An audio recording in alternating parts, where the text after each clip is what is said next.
6 अगस्त 1945 सुबह 8:15 पर हिरोशिमा पर एक बम गिराया गया। लेकिन ये कोई साधारण बम नहीं था, बल्कि दुनिया का पहला एटम बम था, जिसने तकरीबन 70,000 लोगों को एक झटके में ही राख कर दिया। 3 दिन बाद 9 अगस्त 1945 को 11:02 पर जापान के दूसरे शहर नागासाकी पर दूसरा बम गिराया गया, जिसने तकरीबन 40,000 लोगों को राख कर दिया। लेकिन जापान ही क्यों? आज की वीडियो में इसी के बारे में जानेंगे कि अमेरिका ने जापान पे ही क्यों एटम बॉम्ब्स गिराए। 7 दिसंबर 1941 तक अमेरिका ने वर्ल्ड वॉर 2 में डायरेक्ट हिस्सा नहीं लिया था, लेकिन 7 दिसंबर को एक ऐसा इवेंट हुआ जिसकी वजह से अमेरिका को वर्ल्ड वॉर 2 में उतरना पड़ा, और यह था जापान की तरफ से अटैक। 7 दिसंबर 1941 के सुबह 7:55 पर अमेरिका की आर्मी बेस पर्ल हार्बर पर जापान ने अटैक कर दिया।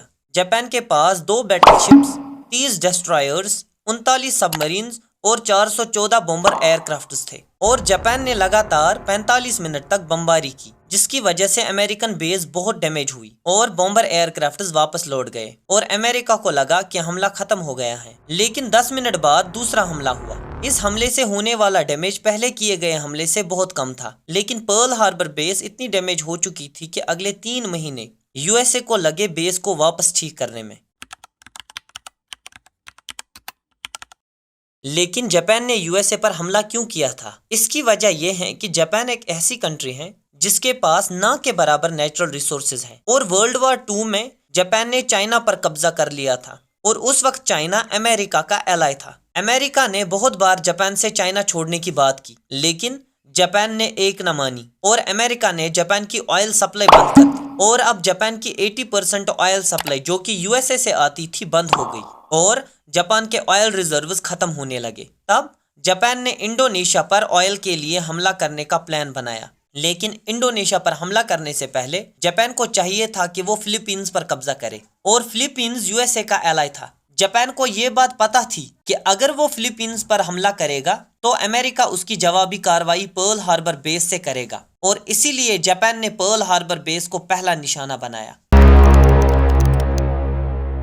लेकिन जब अमेरिका की पर्ल हार्बर बेस पूरी तरह से रिकवर हुई, तब अमेरिका ने वर्ल्ड वॉर 2 में अपना पहला डायरेक्ट हमला अप्रैल 1942 में जापान के शहर टोक्यो पर बमबारी करके किया। ये पहला हमला था अमेरिका की तरफ से, लेकिन आखिरी नहीं, और अगले 3 साल तक अमेरिका और जापान एक दूसरे पर हमला करते रहे। 1945 तक जापान बहुत कमजोर हो गया था और हार भी नहीं मान रहा था। तब अमेरिका ने अपना ट्रम्प कार्ड यूज किया और जापान पर 2 एटम बम गिराए, और अगले ही हफ्ते जापान ने यूएसए के सामने सरेंडर कर लिया और यूएसए का एक एलाय बन गया, और इसी के साथ वर्ल्ड वॉर 2 भी खत्म हो गई।